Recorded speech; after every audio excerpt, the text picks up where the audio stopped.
Yashodanandana Vraja Janaranjana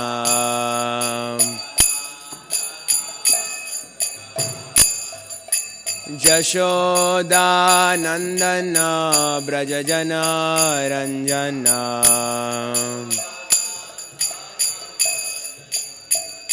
Yamunatira Vanachari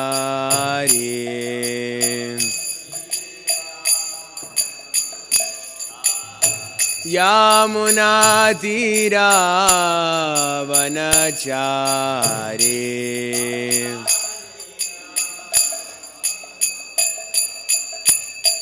Jaya Radha Madhava Kunja Bihari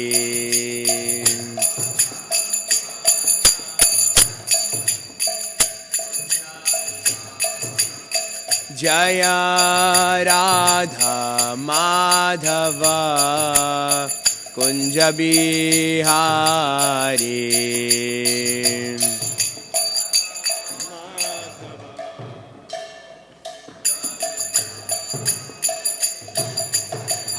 Hare Krishna, Krishna Krishna, Hare Hare, Hare Rama, Rama Rama, Hare Hare.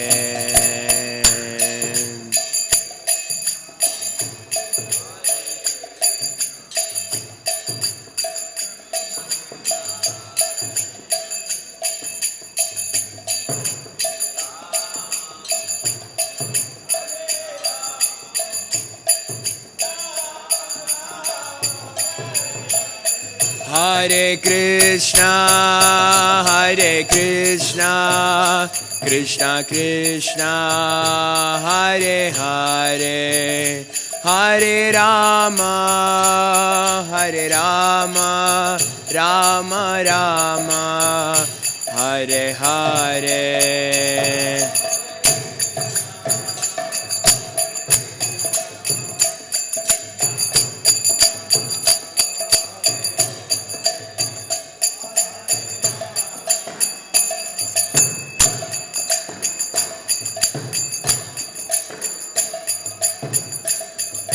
Jaya Radha Govinda Radhe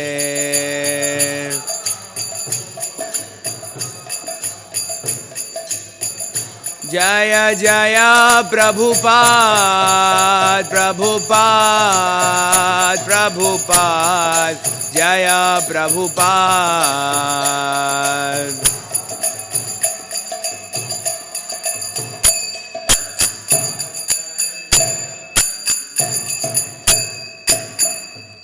Srila Prabhupada ki Jai Om Vishnupad Paramahamsa Parirajagacharya Asotra Sutta Shri Srimad Abhay Charanaravinda Bhakti Vedanta Swami Prabhupada ki Jai Om Vishnupad Paramahamsa Parirajagacharya Asotra Sutta Shri Srimad Srila Bhakti Siddhanta Saraswati Thakur Maharaj Prabhupada ki Ananta Koti Vaishnava Vrinda ki Nam Acharya Srila Haridas Thakur ki प्रेम से कहो श्री कृष्ण चैतन्य प्रभु नित्यानंद श्री अद्वैत गदाधर श्रीवासरि गौर भक्त वृंद की श्री श्री राधा कृष्ण गोप गोपीनाथ श्याम कुंड राधा कुंड गिरि गोवर्धन की वृंदावन मथुरा धाम की नवद्वीप मायापुर धाम की पुरुषोत्तम क्षेत्र जगन्नाथपुरी धाम की गंगमाय यमुनमाय भक्ति देवी की श्रीमती तुलसी महारानी की समवेत गौर भक्त वृंद की भद्र पूर्णिमा महामहोत्सव की विश्वरूप महोत्सव महामहोत्सव की Srila Prabhupada's sannyas anniversary ki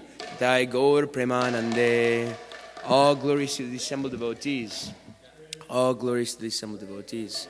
All glories to the assembled devotees. All glories to the lotus feet of Guru Gauranga. All glories to Srila Prabhupada ki Jai.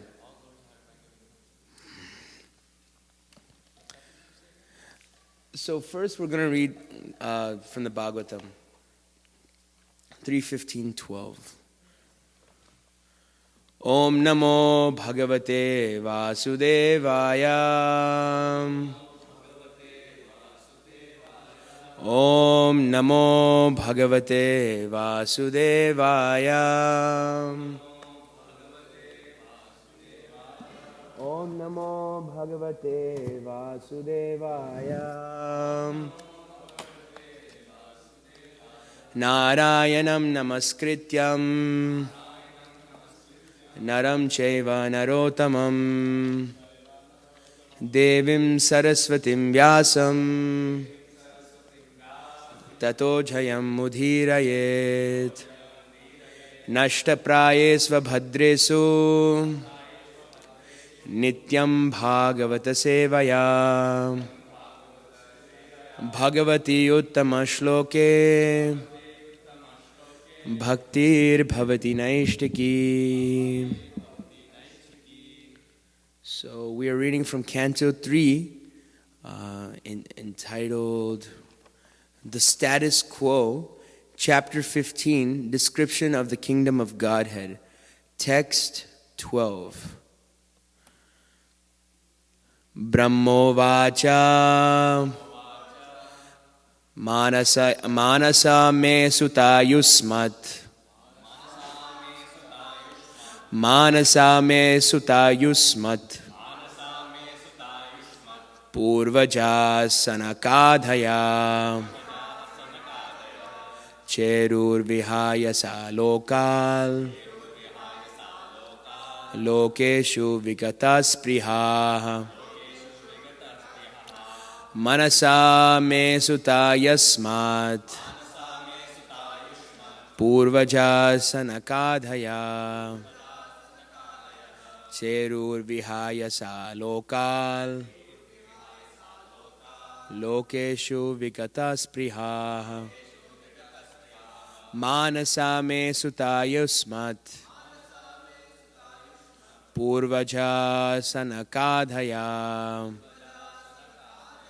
Cherur vihaya salokal Lokeshu vigatas priha.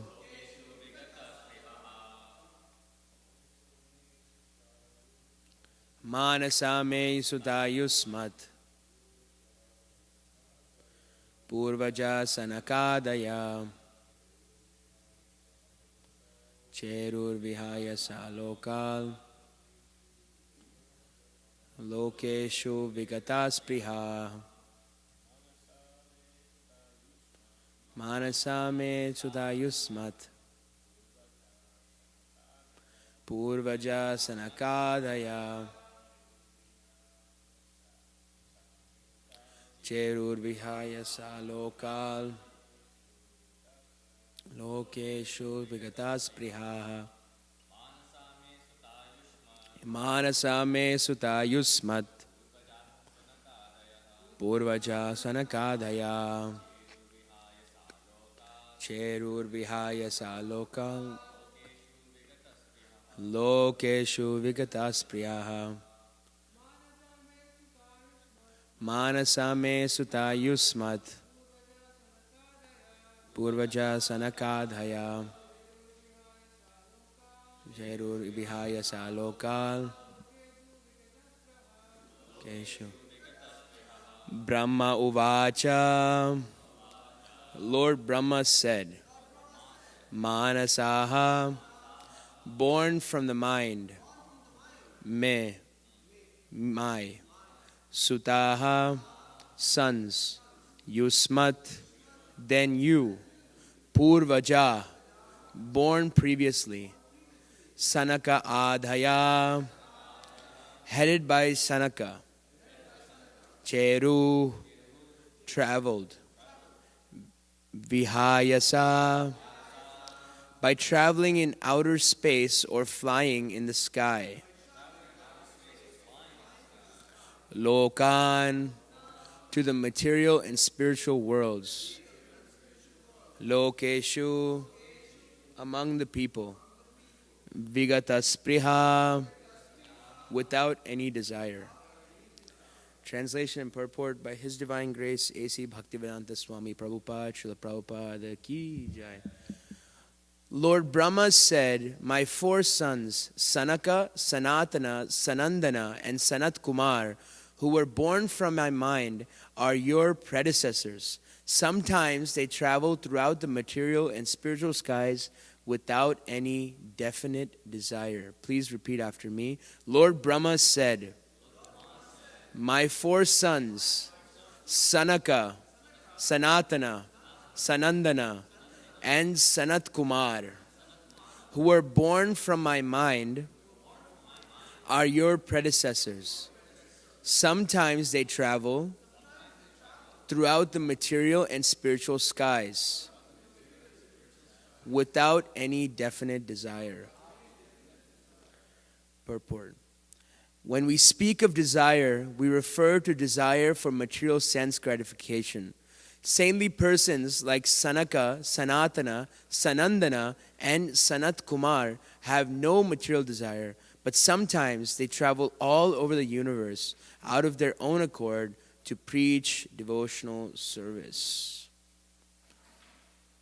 Om Ajnanatirandasya Jnananjana Salakaya Chakshurun Militam Yena Tasmai Shri Gurave Namaha Sri Chaitanya Manobhishtam Stapitam Yena Bhutale Swayam Rupa Kadamayam Dadati Swapadantikam Vandeham Sri Guru Sri Yuta Padakamalam Sri Gurun Vaishnavamscha Sri Rupam Sagrajatam Sahagana Raghunathanvitam Tam Sajivam Sadvaitam Savadutam Parijana Sahitam Krishna Chaitanya Devam Shri Radha Krishna Padan Sahagana Lalita Shri Vishakhanvitamscha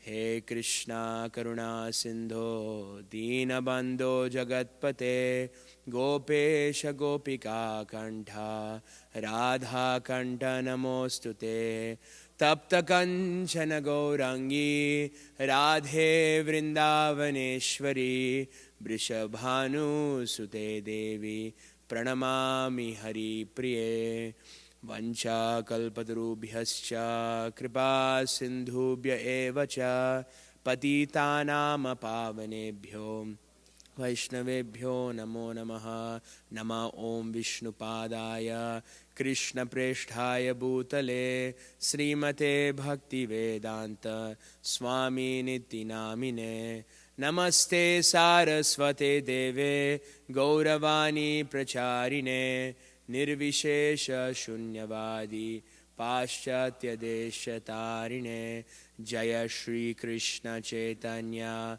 Prabhu Nityananda Shri Advaita Gadadhara Shrivasadi Gaura Bhakta Vrinda Hare Krishna Krishna Krishna Hare Hare Hare Rama Rama Rama Hare Hare.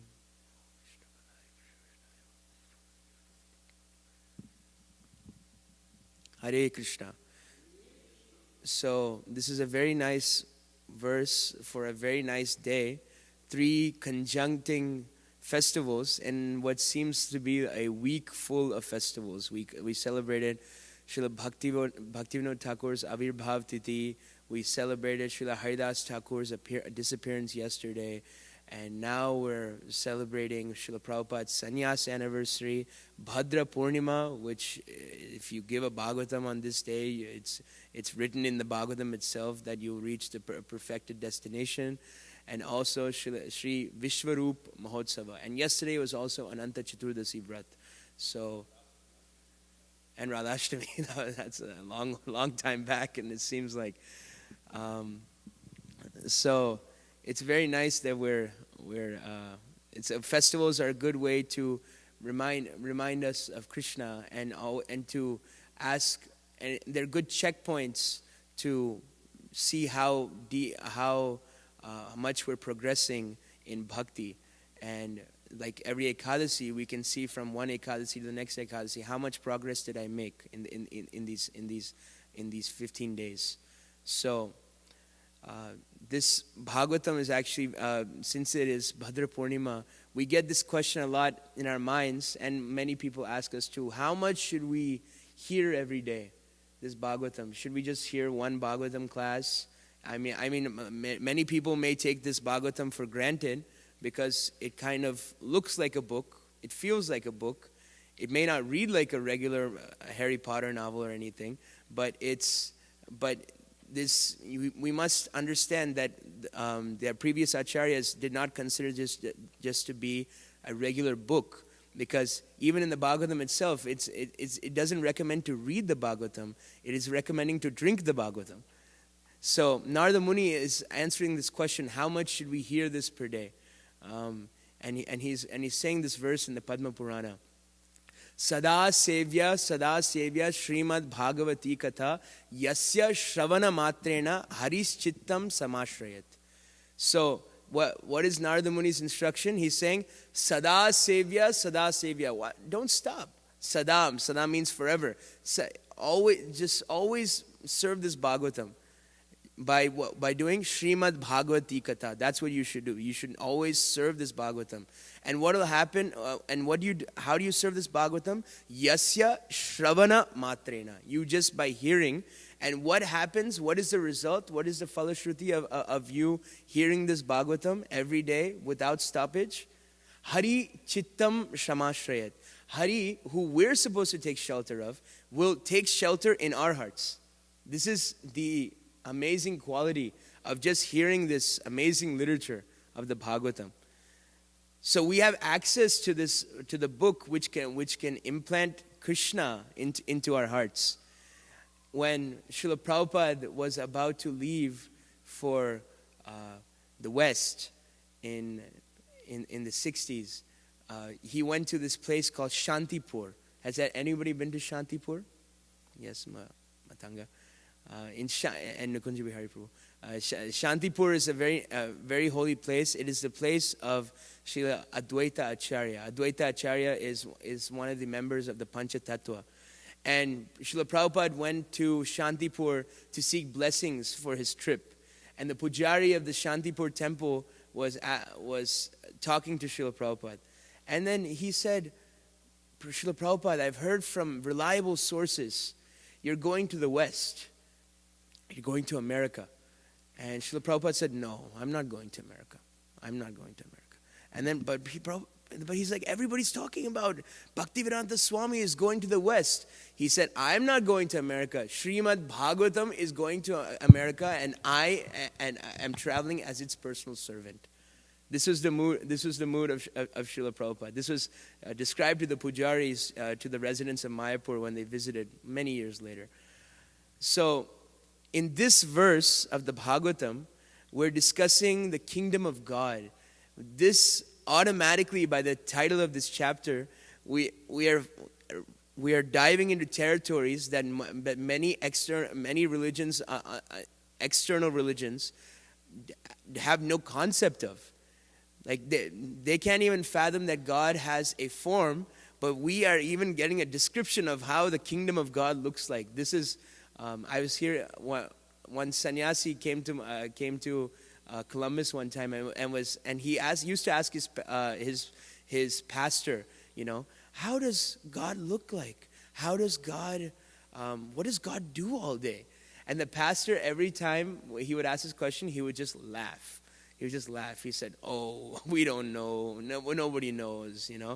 But actually, we have to understand the gift that the Bhagavatam is giving us. It is giving us how Godhead looks like. How does this kingdom of God look like? What does God do all day? The eternal question.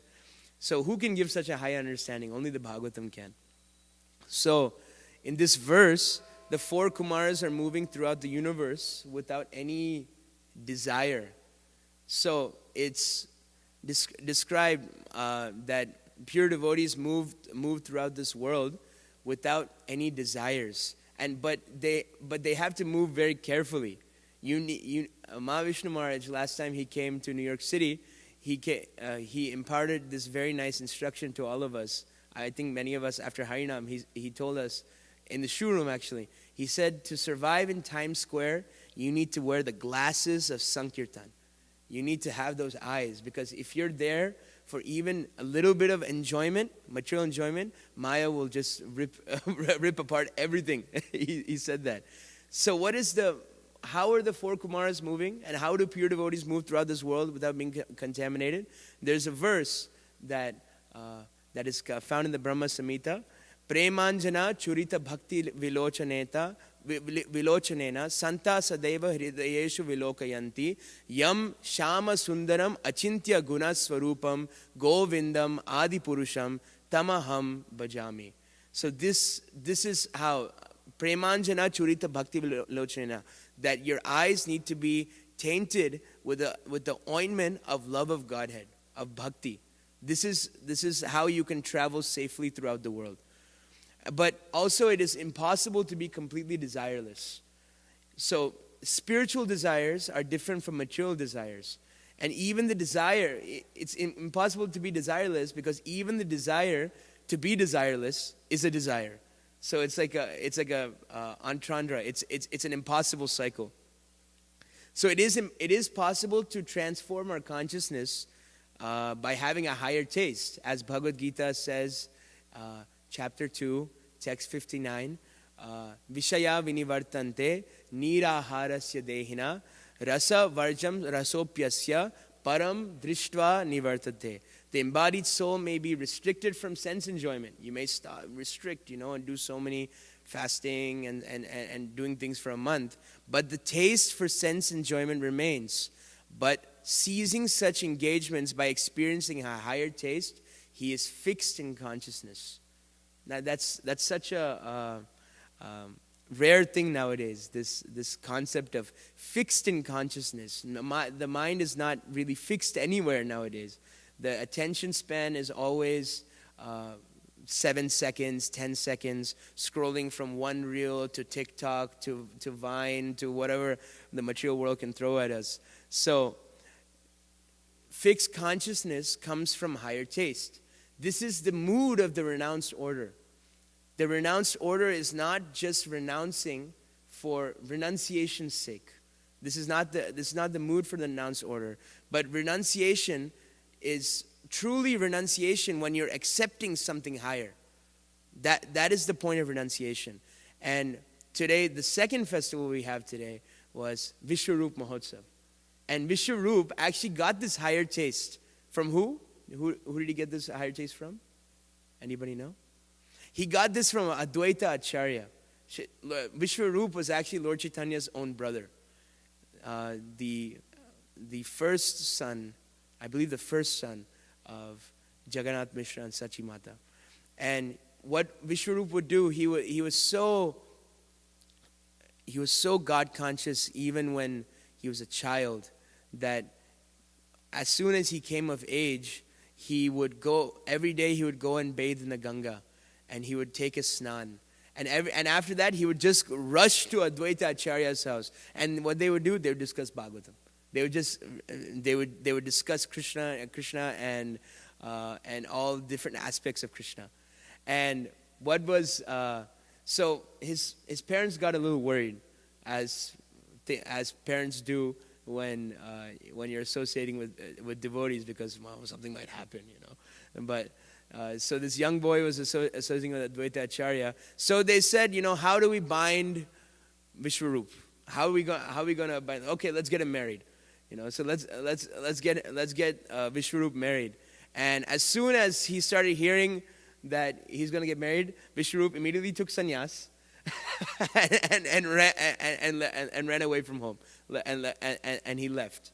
So his parents were actually very sad that this was occurring. Actually, there's descriptions in Chaitanya Bhagavat that Lord Chaitanya was actually consoling his parents. He was saying, "Don't worry." Mother Sachi was especially grieved.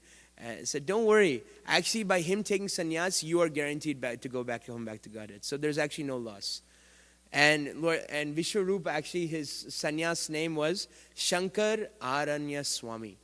And he traveled all throughout South India. That is actually one of the reasons Lord Chaitanya gives for why he should go to South India. He gives all the reasons why he should go to South India. He says, I need to go find my brother, my sannyasi brother, and ultimately he attained perfection in Pandharpur.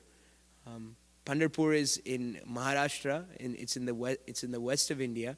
It is actually where Krishna is standing like this, and Panduranga Vittala. Actually, every form of Krishna has if you just move your arms, it's like one form of Krishna. Jagannath's like this, Lord Chaitanya's like this, Pandharpur is like this, Krishna is like this. So Panduranga is actually, Arjuna. Yeah, he's got the arrow. So in Pandharpur, Krishna is standing like this, and that's where he left the world, and he went back home, back to Godhead. But in Gaura Chandra, Giriraj Maharaj actually wrote a very nice. It's a lecture transcribed for this day, and in Gaura Chandradoya, what Maharaj is quoting. He's saying that after Vishwarup left, he actually his essence was merged into the body of Nityananda Prabhu. So like that, actually Chaitanya and Nityananda are brothers, because Vishwarup was actually merged into the body of Nityananda Prabhu. So this is the big festival on this day. The other festival that is very important for us is Srila Prabhupada's Sannyas Day. On this day, in September 17th, 1959, Prabhupada, this is his 63rd anniversary of Prabhupada's taking sannyas. And what a high taste did Srila Prabhupada had. Srila Prabhupada, he wrote in a letter to Tamal Krishna Goswami that there's not a time in my life that I did not know about Krishna. There's not been a life. He was organizing Rath Yatras at age like 5 or 10, like so young. Can you imagine? And it's not just like a kid's Rath Yatra where the parents do all the work. He was telling Matajis, that okay, you got to cook the kachoris. You're going to cook the rasgullas. You're going to make everything. And we're going to get the whole... And he was going door to door and inviting people. Please come to our Rath Yatra. We're going to... And then he was... had the plate and he was doing the arti. There's a painting, actually very beautiful painting in the Lilamrita of Prabhupada doing this arti to Jagannath when he was a kid. And his parents were completely supportive, and he grew up actually worshiping Radha Govinda, Shri Radha Govinda in Kolkata. So this is Prabhupada's life. He never knew anything outside of Krishna. So, but Prabhupada did lead a very responsible material life. There was no sense of false renunciation in the life of Prabhupada. He was earning, as Prabhupada said he said business was booming in the pharmaceutical industry at that time. He said he had 5 children, he had a wife, and just like our dear Nimai Pandit, he played the part of a materialist for some time. Nimai Pandit played the part of a logician. Nimai Pandit was so strong in logic. What he would do, he would argue in one point. And then after that, he would argue against the same point he made. On the first day, he'd say, this is the point I have to make. And then everybody tried to argue with him. He would break all arguments. On the second day, he would come back and he would actually argue the counter argument. And he would say this, that actually what I said yesterday was wrong. These are the holes, that you guys didn't even see the holes. And then on the third day, he would say, actually, the argument I made on the second day, that wasn't right either. That's actually the first argument that was right. So like this, he was always arguing. So Prabhupada was also playing this role very nicely. And Krishna was always there for Prabhupada in whatever circumstance in life. The first meeting of Srila Bhaktisiddhanta Saraswati Thakur in in Ulta Dhanga in Kolkata. Before even, and that was at the coursing of his friend, before Srila Prabhupada even got his head up from the floor, Srila Bhaktisiddhanta Saraswati Prabhupada said, "You preach in English, you print books," and this is a very interesting piece of research I found, that Bhakti Rakshak Sridhar Maharaj reveals that this is actually a very common instruction from Srila Bhaktisiddhanta Saraswati. Anybody who would speak English, he would just say, "Go preach in the West." He would tell anybody, like this is just a college student. Srila Prabhupada was in college. He was in the Gandhian movement. He would tell this to everybody, that just go preach in English, print books. And but actually, who took it to heart? This is the important thing. Actually, I was in Gita Nagari in 2012, and His Holiness Radhanath Maharaj was there, and Radhanath Maharaj has so many thousands of disciples, and this one nice Grihastha devotee from Chicago was asking Maharaj, "Maharaj, do you please have some personal instruction for me?" And Maharaj has thousands of disciples. How can he give everybody a personal instruction? But actually, Maharaj said, "All my public lectures are my personal instructions. Please listen to them and feel free to follow them." This is a good point, that we may not have Srila Prabhupada said he didn't have much association with Bhaktisiddhanta Saraswati. Maybe his godbrothers had way more, like years and years. Prabhupada said, I think only a dozen times he met with his spiritual master. But look at the result, a whole worldwide movement. This is a very important point, that we have to focus on Vani, and we have to take inspiration from the Vapu while it's still there. So this instruction that Srila Prabhupada got was very common, but Prabhupada took it very seriously.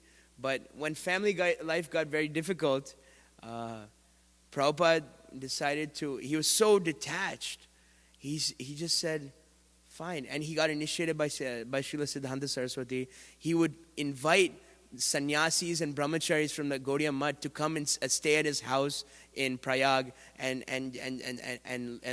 give them residence so that they can speak.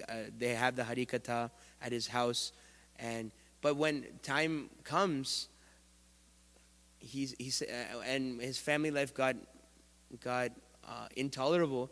He just said, "It's time for me to leave." It's very interesting, even in the Bhagavatam, in Bhagavad Gita, Krishna is saying to fight to Arjuna, fight for Dharma. But actually, if you look at Bhagavatam, Canto 1, Chapter 14, Arjuna is using the same Gita to, after the disappearance of Lord Krishna, Pandavas retired timely. Right? So why did Arjuna not say, "Oh, we got to keep going"? Because there is a time that everybody should know that enough is enough.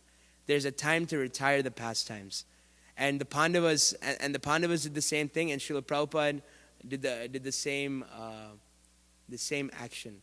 That he knew the time was not for increasing our materialism, but actually to increase spiritual life, because death is coming. This is in Lilamrita that Srila Swatsvarup Maharaj mentions that death is the ultimate reminder. We must always know that death is on the horizon, so we must take that instruction given by our spiritual master very seriously. So Prabhupada had this house on fire desire, to preach Krishna consciousness, and he took sannyas, which is for doing some major preaching work. It's required, and he took sannyas from Bhakti Pragyan Keshav Maharaj. And Bhakti Pragyan Keshav Maharaj, I'd like to speak a little bit about him. He was a pure devotee of Krishna, and he was very much favored by Srila Bhaktisiddhanta Saraswati Thakur. Srila Bhakti Pragyan Keshav Maharaj, his brahmachari name was Vinod Bihari, And Srila Prabhupada in 1968, when Srila Bhakti Pragyan Keshav Maharaj left the world, Prabhupada was in tears. And he said that a pure devotee has gone back to Krishna. And in 1968, Prabhupada is crying tears. And this is the only time I've seen Prabhupada do this. He composed a verse in Sanskrit for Srila Bhakti Pragyan Keshav Maharaj. And this is the verse. I found it. It's missing from the Veda base, but I found it in one of the books actually upstairs. The verse is Vairagya Vidya Nija Bhakti Yogam Apayayan Man Anabhipsu Andham Sri Keshav Bhakti Pragyan Nama Kripam Budhir Yastam Aham Prapadye. This is, I offer my obeisances unto Srila Bhakti Pragyan Keshav Maharaj. Actually, this first line, Vairagya Vidya Nija Bhakti Yogam, this is coming from Chaitanya Charitamrita, as when Sarvabhauma Bhattacharya is describing, is giving two verses, right? He gives two verses about Lord Chaitanya, and this is that first section is coming from that, from Madhya Lila. So it's very nice that Srila Bhakti Pragyan Keshav Maharaj, he's such a elevated personality, and I like to describe this one pastime of Srila Bhakti Pragyan Keshav Maharaj. This is even shown in a movie. If you guys want to see a movie, this is in Abhay Charan. This is in one of the earlier sections, Abhay Charan by Bhakti Charan Maharaj. So, Srila Bhaktisiddhanta Saraswati Thakur was one of the main philosophical points that he wanted to make was Brahmanas or Vaishnavas, who is higher, and so this argument was. Actually came with a lot of contention, because if Bhaktisiddhanta Saraswati proved the latter, then everybody could become Brahmanas, because it is, and that is actually the fact, because it is guna karma. Chaturvarnam maya shrishtam guna karma vibhagasa. It is not janma karma vibhagasa. It is guna karma. It is not whether you're born in a Brahmin family or Kshatriya family. It is because what is your guna? Just like a doctor is his son also may be he cannot be given the qualification of a doctor right from birth. He has to show the qualifications. Now, a person born in a doctor family may have more access to be a doctor because the textbooks are at home, his parents are teaching him proper, but maybe he wants to become an engineer, or maybe he wants to become a cook, or maybe he wants to become something else. But we cannot say that just because you're the son of a doctor, you are a doctor. So this is the point that Bhaktisiddhanta Saraswati was making, that Vaishnavas are superior to Brahmanas, and Brahmanas cannot be considered Brahmanas because just by birth. And he was quoting verses left and right, at some of these debates. And one verse he quoted, this is a very important verse, you can memorize this, that this really, like, if you quote this to a caste Brahmana, it really it hurts them, it's called a heart piercer. This is from Bhagavatam, 3rd canto, 33rd chapter, text 6. Yan namadheya shravananu kirtanad, yat pravanad, yat smaranad api kvachit, svado pisadhya savanaya kalpate, kutha punaste bhagavan nudharshanat. So, this is a translation. To say nothing of the spiritual advancement of persons who see the Supreme Person face to face, even a person born in the family of dog eaters immediately becomes eligible to perform Vedic sacrifices if he once utters the holy name of the Supreme Personality of Godhead, or chants about him, hears about his pastimes, offers his obeisances, or even remembers him. This is a verse quoted by Srila Bhaktisiddhanta Saraswati Thakur. And Prabhupada gives such a long purport to this verse, and he's saying it again and again, that they're qualified to do Vedic sacrifices. They're qualified to do Vedic sacrifices. Even by chanting once, they're qualified to do Vedic sacrifices. And the Brahmanas, when they heard this, they were infuriated. how can they be qualified for these Vedic sacrifices? Yeah, the light. How can they be qualified to Vedic sacrifices? Is Krishna Nam that powerful? Is the chanting of Hare Krishna that powerful? When Haridas Thakur, whose disappearance day was yesterday, when somebody, correct me if I'm wrong, somebody, that when someone came up to him and said this, that the holy name is this powerful, actually, because of the sin they made, at the offense they made at the feet of Haridas Thakur, their nose actually fell off by being offensive to Krishna Nam. So the Brahmanas, actually, they were like, this Bhaktisiddhanta Saraswati is actually causing a lot of havoc in Brahminical society. He's an upstart, you know. He's not acting properly. Krishna says of Brahmanas, Brahmanas are very close to me. So actually, we're very close to Krishna. So what should we do? Let's kill Srila Bhaktisiddhanta Saraswati Thakur. This is the conclusion of the Brahmanas, who are supposed to be Titikshava Karunika Suhridam Sarvabdehinam. This is that Ajata Shatrava Shanta, right? This it's supposed to be clean, very calm, very everything. But their conclusion was, let's kill Bhaktisiddhanta Saraswati Thakur. So this is the quality of Brahminical life at that time. So, but they didn't want to kill him. They actually wanted to do something even worse. They wanted to torture. They wanted to make him suffer, because pain is not felt if you're dead. So that was the conclusion. Is that so? They hired some gundas or some ruffians, or like some people who do some bad stuff for money. They said, go to Bhaktisiddhanta Saraswati's kutir, take some bricks, take some rocks, and beat him mercilessly until he's at an inch of death. Not completely dead, but just so he knows that next day he'll come to the stage and say, actually, that Brahmanas are superior. So these gundas, these ruffians, they started going towards Bhaktisiddhanta Saraswati's kutir, and he heard them coming. He started running in his sannyas cloth. He went with his couple disciples, and everybody's in saffron except this one brahmachari, and they're all running away from these gundas. These gundas are chasing him, and then these brahmacharis thought, let's separate so that they don't know where Bhaktisiddhanta Saraswati is. Let's split up into two. So all these brahmacharis went this one way, and Bhaktisiddhanta Saraswati and this one brahmachari wearing white, they went this other way. And then so the gundas also split up. That a majority of the gundas went towards the big group, and a couple gundas actually chased after them. And finally, this brahmachari forcefully he closed the door. He found like a little room and he ordered his Guru Maharaj. He said, change cloths with me right now. And then Bhaktisiddhanta Saraswati was like, what? And he said, finally, he took off he grabbed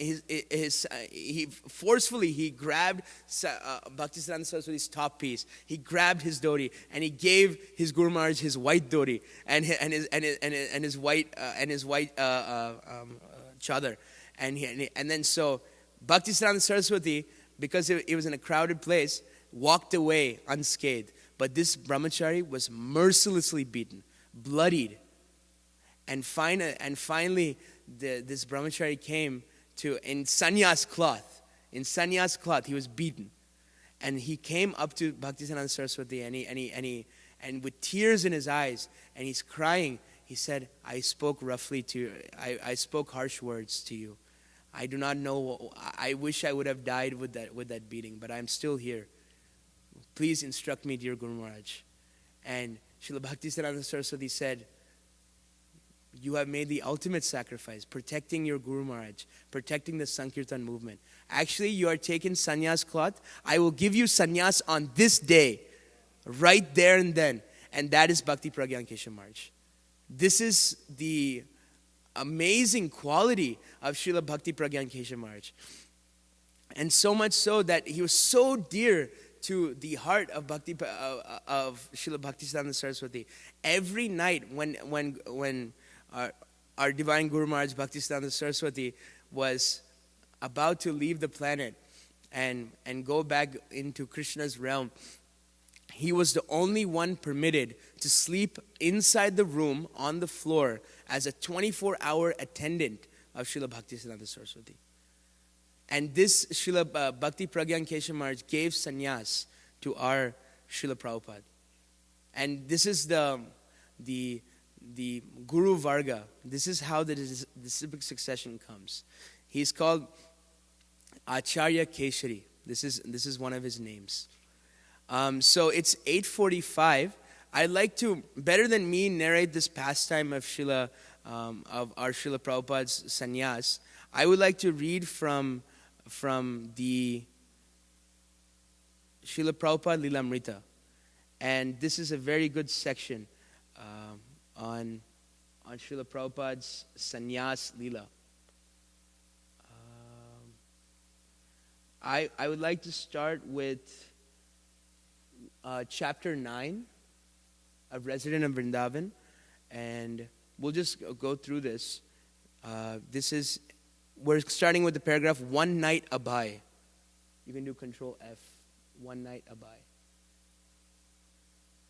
Yeah, and maybe we can get a mic. We can read a paragraph each together, so it's more interactive. Okay. One night, Abhay had a striking dream. The same dream he had several times before during his days as a householder. Srila Bhaktisiddhanta Saraswati appeared just as Abhay had known him, the tall, scholarly sannyasi, coming directly from the spiritual world, from Krishna's personal entourage. He called to Abhay and indicated that he should follow. Repeatedly he called and motioned. He was asking Abhay to take sannyas. Come, he urged, become a sannyasi. Abhay woke in a state of wonder. He thought of this instruction as another feature of the original instruction Srila Bhaktisiddhanta Saraswati had given him at their first meeting in Kolkata. The same instruction that his spiritual master had later solidified in a letter.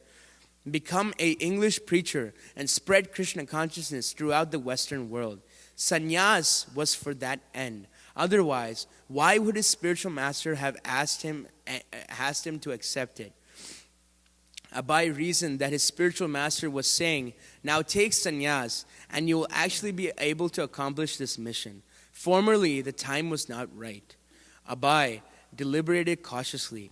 By accepting sannyas, a Vaishnava dedicates his body, mind, and words totally to the service of the Supreme Personality of Godhead, renouncing all other engagements. He was doing that already. Srila Bhaktisiddhanta Saraswati had offered sannyas to his leading disciples so that they could continue his mission. They hadn't done it.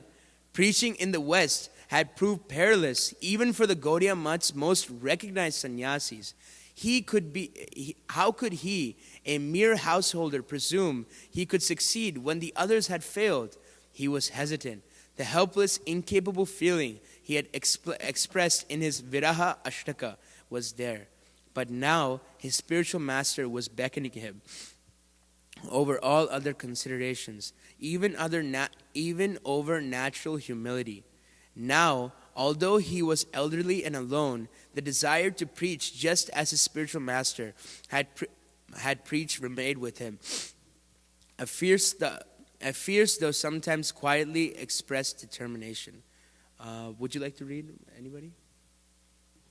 The next paragraph. The Vedic standard and the example set by the previous acharyas was that if one wanted to lead a preaching movement, sannyas was required. Srila Bhaktisiddhanta had taken sannyas to facilitate his missionary work.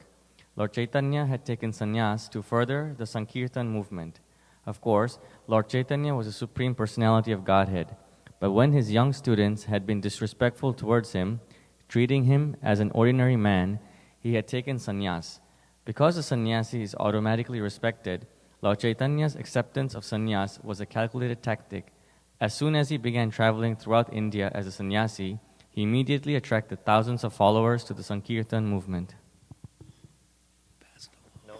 many cheaters would accept the saffron dress and abuse the respect given to sannyasis, Lord Chaitanya had advised against accepting sannyas in the age of Kali. He knew that cheaters in the guise of sadhus would act immorally, accumulate funds for their own sense gratification, and make many followers simply to enhance their own prestige. Posing as swamis, they would cheat the public. Because the people in Kali Yuga are unable to follow the rules and regulations of sannyas, Lord Chaitanya had recommended that they simply chant Hare Krishna. However, if a person could actually follow the rules, and especially if he had to spread the Sankirtan movement, sannyas was necessary. Abhay first had to approach one of his godbrothers for permission.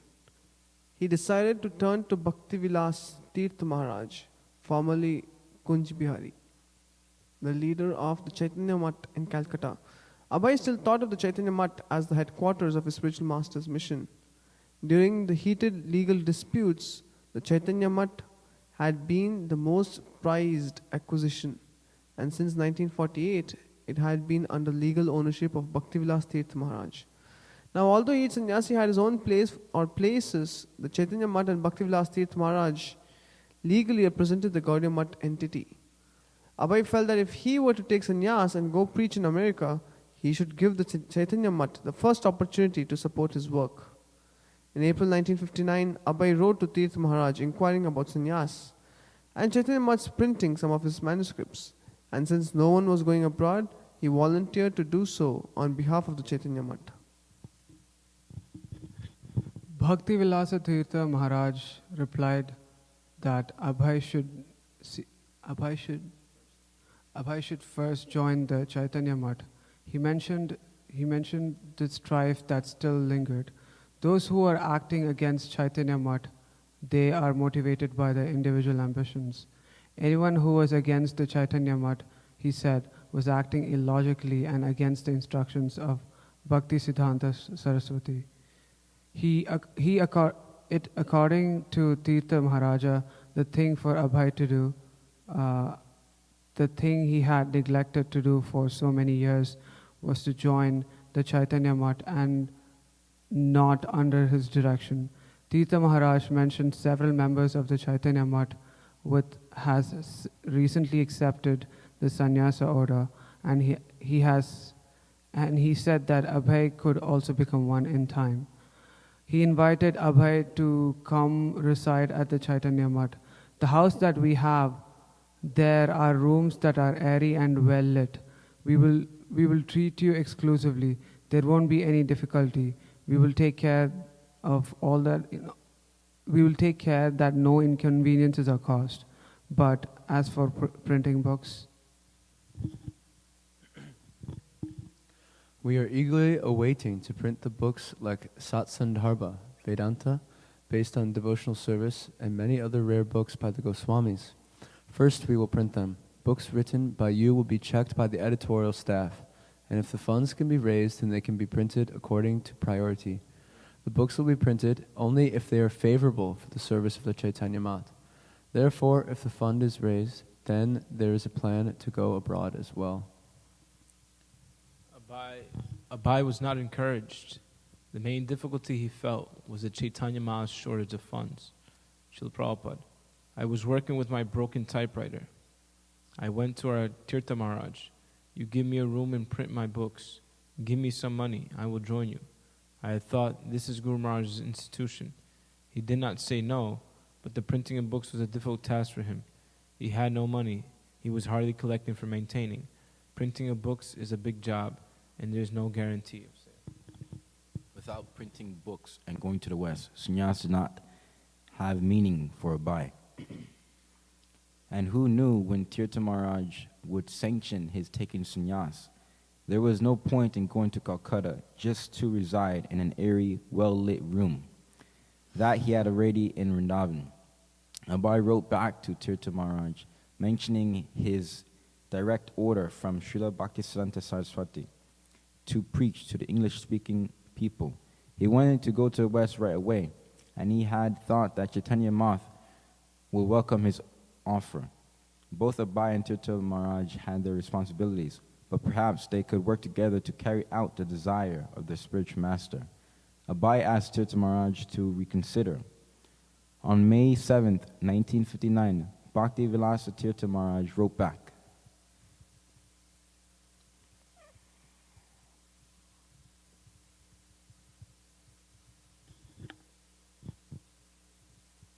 My suggestion is don't make any hasty decisions. For the time being, you stay with us and engage yourself in the service of the society, then accept Tridanda Sannyasa. The purpose of accepting Tridanda is to serve the society.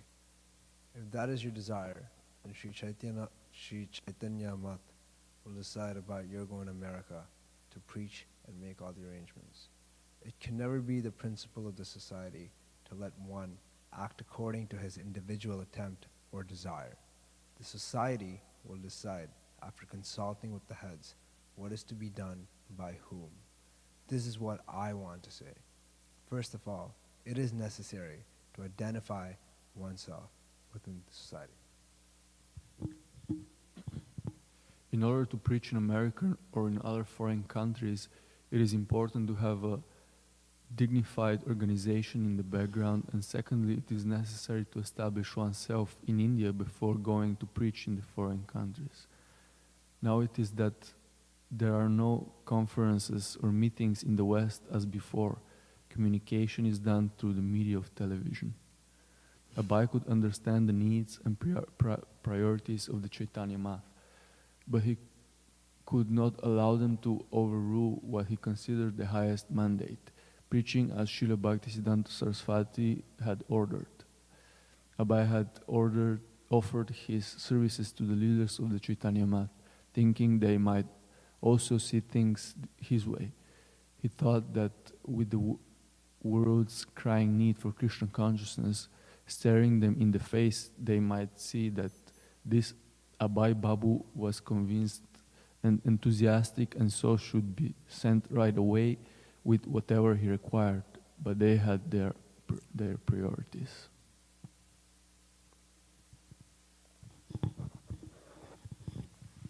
So, I'll just, because we're running out of time, so this is one of the aspects of Prabhupada's sannyas, that he first approached Vilastirtha Maharaj, and Vilastirtha Maharaj, there was a couple of obstacles that first you have to stay for a couple of years, and then we'll give you sannyas maybe, and then your books won't be printed immediately because it's not easy to print books. So Srila Prabhupada thought it may be best to go somewhere else. So I'm going to skip forward a few paragraphs, and I'll start reading from Prabhupada's sannyas ceremony, just a little bit. On the morning, that's the paragraph. On the morning of September 17, 1959, in the 50 by 25-foot deity room on the second floor of the Keshavji Mutt, which you can still visit today, a group of devotees sat before the deities of Radha Krishna and Lord Chaitanya. The deities were colorfully dressed in royal clothing and silver crowns. Radharani's right hand faced palm forward in benediction for the worshipper. At her side, her left hand held a flower for Krishna. Krishna stood like a dancer, placing his right leg in a casual tiptoe pose before his left, playing his long silver flute, which he held gracefully to his red lips. His long black hair reached down past his shoulders, and the garland of marigolds around his neck reached down to his knees. On his right stood the deity of Lord Chaitanya, his right arm raised, left arm at his side, his body straight, feet together. He was soft golden color. He had large eyes, a well-formed red mouth, and straight black hair down to his shoulders. One level below the deities were pictures of the spiritual masters in disciplic succession: Jagannath Das Babaji, Bhaktivinoda Thakur, Gaur Kishore Das Babaji, Bhakti Siddhanta Saraswati, Bhakti Pragyan Keshav Maharaj. Abai sat on a mat of kusha grass beside 90-year-old Sanatana, also to receive sannyas that day. Actually, there's a story, I'm not sure how true it is, that when Bhakti Pragyan Keshav Maharaj, Sanatan, and Abhay were all sitting together and eating prasad, and then Bhakti Pragyan Keshav Maharaj jokingly asked, when are you going to take sannyas to Abhay, Srila Prabhupada? And then he was like seeing like 90-year-old Sanatan. He's like, when Sanatan takes sannyas, I'll take sannyas. And then Sanatan's like, I'm ready to do it. I'm ready to go. So this is shared by one of the disciples of Bhakti Pragyan Keshav Maharaj. So Abhay sat on a mat of kusha grass besides 90-year-old Sanatana, also to receive sannyas that day. Sitting opposite the two candidates, Narayan Maharaj, Keshav Maharaj's disciple, prepared to conduct the ceremony of mantras and offerings of grains and ghee into fire. Akinchan Krishnadas Babaji, Abhay's godbrother, known for sweet singing, played mridanga and sang Vaishnav bhajans. Sitting on a raised asan, His Holiness Keshav Maharaj presided. Since there had been no notices or invitations, only the mat's few residents attended. Narayan Maharaj chanted the required mantras and then sat back silently while Keshav Maharaj lectured. Then, to everyone's surprise, Keshav Maharaj asked Abhay to speak. Abhay had not expected this. As he looked around at the gathering of devotees, he understood that the common language is Hindi. Only Keshav Maharaj and a few others spoke English. Yet he knew he must speak in English. After Abhay's speech, each initiate received his sannyas danda, the traditional high staff of 4 bamboo rods bound together and completely enwrapped in saffron cloth. They were given their sannyas garments, 1 piece of saffron cloth for a dhoti, 1 for a top piece, and 2 strips for underwear. They also received tulsi neck beads and the sannyas mantra. Keshav Maharaj said that Abhay would now be known as Bhaktivedanta Swami Maharaj and that Sanatana would be Muni Maharaj. After the ceremony, the 2 new sannyasis posed for a photo, standing on either side of their sannyas guru who sat in a chair. This photo can be seen as we walk towards the Prasadam hall. You can see this very nice photo. You can see Muni Maharaj, 90 years old. He's there. Bhakti Pragya Maharaj is sitting. And Srila Prabhupada is there as well. Keshav Maharaj didn't impose any strictures on Abhay. He simply encouraged him to go on preaching. Yet Abhay knew that to become A.C. Bhaktivedanta Swami did not mean merely that he was giving up family, home comforts, and business that he had done 5 years ago. Changing from white cloth to saffron cloth. So I guess Srila Prabhupada was white cloth for all this time. From Abhay Babu to Bhaktivedanta Swami Maharaj had a special significance. It was the mandate he had required, the irrevocable commitment. Now it was only a matter of time before Bhaktivedanta Swami would travel to the west as Bhaktisiddhanta Saraswati had ordained. This was Bhaktivedanta Swami's realization of his new sannyas status. The Gaudiya Patrika's account of the sannyas initiation included a biographical sketch of Sri Srimad Bhaktivedanta Swami Maharaj, listing the major events of his life. The article concluded, seeing his enthusiasm and ability to write articles in Hindi, English, and Bengali, Bhaktisiddhanta Saraswati Maharaj gave him the instruction to take Tridandi sannyas. For nearly 1 year, he had been ready to accept sannyas. In the month of Bhadra, on the day of which Vishwarupa accepted sannyas, Bhaktivedanta Swami at the Sri Keshavji Gaudiya Math accepted sannyas from the founder of the Vedanta Samiti, Bhakti Pragyan Keshav Maharaj. Seeing him accept his ashram renunciation, seeing this pastime for accepting the renounced order of life, we have attained great affection and enthusiasm. Srila Prabhupada ki jai. So, this is the sannyas ceremony of Srila Prabhupada. It's a very amazing pastime, so a lot of things to be learned from there. So we will conclude here because we're running short of time, but we will continue tomorrow with Grantaraj Srimad Bhagavatam class. Grantaraj Srimad Bhagavatam ki, Srila Prabhupada ki.